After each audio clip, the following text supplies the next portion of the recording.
हाँ तो भाइयों, क्या चल रहा है? पिछले 23 सालों से जो काम नहीं हो पाया, 2020 की सितंबर की सेकेंड वीक में वो काम हो गया। 1997 में बनाया गया था बिम्स्टेक को। इसका फुल फॉर्म है bay of Bengal initiative for multiple sector technology and economical corporation. इसको बनाने का एक ही मोटिव था, वेस्ट बंगाल के साथ जितने भी कंट्रीज अपना बॉर्डर शेयर करते हैं उनके साथ एक स्ट्रॉन्ग बॉन्डिंग को क्रिएट करना टेक्नोलॉजी और इकोनॉमिक इश्यूज पे। जब से ये बना है तब से ये फाइनल नहीं कर पाया गया था कि इसका चैटर कौन बनेगा, लेकिन 2020 में आके ये डिसीजन क्लियर हो गया है और इसका चैटर को चुन लिया गया है। चाइनीज एप्लीकेशंस की घर वापसी के बाद सरकार की नजर आई है जुए वाले एप्लीकेशंस के ऊपर। आंध्र प्रदेश ने तो 2 एप्लीकेशंस को बैन भी कर दिया, एक पोकर और एक रमी। ऐसे में दोस्तों लगता है सरकार की नजर अब ये छोटर मोटर एप्लीकेशंस पे पड़ी है जो ऊपर नीचे जा रही होती है, ट्रेड ग्राफ को देखते हुए आपको पैसे देने के वादे करते हैं, या फिर जो कार्ड्स गेम्स हैं उनको खिलवा के आपको पैसे देने की। जब से गिरती हुई इकोनॉमी का अंक लोगों के सामने आया है तब से एक न्यूज काफी ज्यादा चर्चे में थी। ये एक लीक था कि इंडिया अब $100 बिलियन की मोबाइल जो है वो ग्लोबली एक्सपोर्ट किया करेगा। ऐसे में बताया जाता है कि गवर्नमेंट का एक पोर्टल है जो कि क्लियर कर दिया एक प्रपोजल को ऐसी मैन्युफैक्चरिंग यूनिट्स की जो कि बनाना चाहते हैं ऐसी मोबाइल्स और वर्ल्ड वाइड शिप करना चाहते हैं। लोगों का मानना है 2018 में प्रोडक्शन लिंक इनिशिएटिव स्कीम्स जो लाया गया था, ये मैन्युफैक्चरिंग यूनिट्स उनका बेनिफिट लेना चाहते हैं। इस लीक को और ज्यादा स्ट्रेंथ मिल गया है क्योंकि ट्विटर पे आईटी मिनिस्टर ने खुद ही इसकी एक फोटोग्राफ के साथ ट्वीट पोस्ट कर दिया। इंटरनेशनल एविएशन पैसेंजर्स के लिए सरकार ने एक नया पोर्टल लॉन्च किया है। पोर्टल का नाम है एयर सुविधा पोर्टल। इसके जरिए जो इंटरनेशनल पैसेंजर्स है वो इंडियन कॉन्स्टिट्यूशन क्वारंटाइन को स्किप कर सकते हैं। इसके लिए कुछ क्राइटेरिया रखा गया है, जैसे कि आपको पेरेंट्स होना पड़ेगा, आपकी एक रिपोर्ट चाहिए सबसे पहले जो कि दिखाता हो कि आप कोरोना से ग्रसित नहीं हो, यानी कोरोना की एक रिपोर्ट जो कि नेगेटिव में हो। इस कोरोना के बीच में भी इंडिया ने एक नया वर्ल्ड रिकॉर्ड बना दिया है। CSIR और CMERI ने मिलकर वेस्ट बंगाल की दुर्गापुर शहर में बनाया है वर्ल्ड का सबसे बड़ा सोलर ट्री। मानो या ना मानो, ट्रंप भाव को बहुत अच्छे से पता है कि कैसे खुद को सुर्खियों में रखा जा सके। ऐसा ही एक और सनसना देने वाला न्यूज निकल के आया है, उम्मीद करता हूं आप सभी को तो पता ही होगा। डोनाल्ड ट्रंप को नॉमिनेट किया गया है 2021 की नोबेल पीस प्राइज के लिए। ये बात तो ऐसी हो गई जैसे किसी कसाई को जानवरों के प्रति मोहब्बत का मिसाल बनाया जा रहा हो। हमारे पावर मिनिस्टर RK सिंह ने लॉन्च किया है एक नया प्रोग्राम GTAM करेगा बस इतना ही कि जितनी भी कंपनीज क्लीन एनर्जी बनाते हैं, चाहे सोलर पावर की बात कर लो, विंड पावर की बात कर लो, उन सभी कंपनीज को आज़ादी देगा PPA से।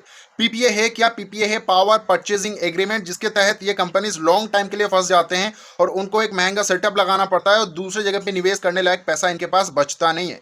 अब GTM क्या करेगा, उनको परमिशन देगा कि कहीं पे भी ये लोग अपना सेटअप लगा सकते हैं और उसके बाद अपनी एनर्जी को वहां बेच सकते हैं जहां पे लोगों की जरूरत है। छोटे से छोटे समय के लिए भी ये सेटअप ये लोग कर सकते हैं, चाहे 1 साल की बात हो या फिर 5 साल की। रक्षक ही भक्षक है, कहने को तो ये कहावत है, लेकिन आज के समय पे सच बनता हुआ नजर आ रहा है। पंजाब के ex director general of police Sumedh Singh आज के टाइम पे फरार है। दोस्तों, ये वही सुमेध सिंह है जो खालिस्तान मूवमेंट को नाकाम करने के लिए तमाम सारे स्टेप्स लिए थे और कुछ लोग इन्हें हीरो भी मानते हैं। इनके ऊपर एक एलिगेशन है, 1991 के टाइम पे एक junior engineer student Balwant Singh Multani को इन्होंने मर्डर कर दिया और फिर उसकी बॉडी डिसअपियर कर दिया। ये जब लास्ट टाइम पहुंची कोर्ट में बेल लेने के लिए, इनको पता लग चुका था कि अब ये अरेस्ट हो सकते हैं, तब इनको बेल नहीं मिला और उसके बाद भाई साहब ये गायब हो चुके हैं, इनको पकड़ा नहीं जा सका। इंडिया और जापान ने मिलकर एक मिलिट्री लॉजिस्टिक एग्रीमेंट साइन किया।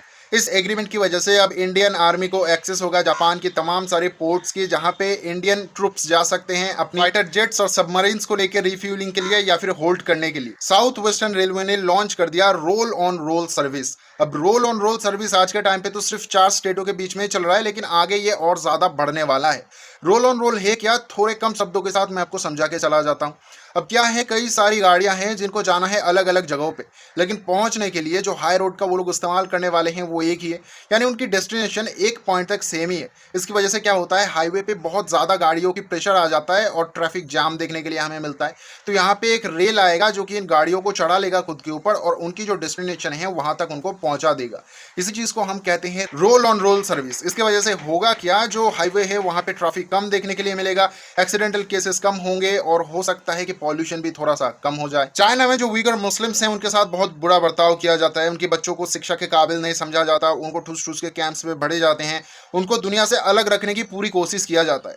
और चाइना की जो सीजियांग जगह है वहाँ पे सारे ऐसे मुस्लिम्स को इकट्ठा किया जाता है और उनको प्रेशराइज करके खेतीबाड़ी करवाया जाता है, कपड़े वगैरह बनवाया जाता है। और यहाँ पे वो बच्चे भी होते हैं जिनको पढ़ना चाहिए, लेकिन इन सब की वजह से वो पढ़ते नहीं हैं, बस काम करते रहते हैं। और वहाँ पे जो गुड्स बनाए जाते हैं उनमें से कॉटन की कुछ चीज़ें हैं जो वर्ल्ड वाइड शिप किया जाता है या फिर एक्सपोर्ट किया जाता है, साथ ही साथ कुछ वेजिटेबल्स भी है। अब यूएस कहता है कि इन तमाम चीज़ों को वो ब्लॉक करने वाला है, जो भी चाइना की सिंजियांग से आने वाले गुड्स हैं उनको वो बॉयकॉट करने वाले हैं। तो इन 11 खबरों के साथ मैं आपको छोड़ के जाता हूँ। वीडियो अच्छा लगा हो तो लाइक करें, और ऐसी वीडियोस और देखना चाहते हो तो चैनल पे पड़ा हुआ है, आप चेक कर सकते हो। अच्छा लग जाए तो सब्सक्राइब करना, और रेगुलर अपडेट्स पाना चाहते हो तो ऐसे में इस चैनल को सब्सक्राइब करने के बाद नोटिफिकेशन बेल को भी प्रेस कर देना। अलविदा।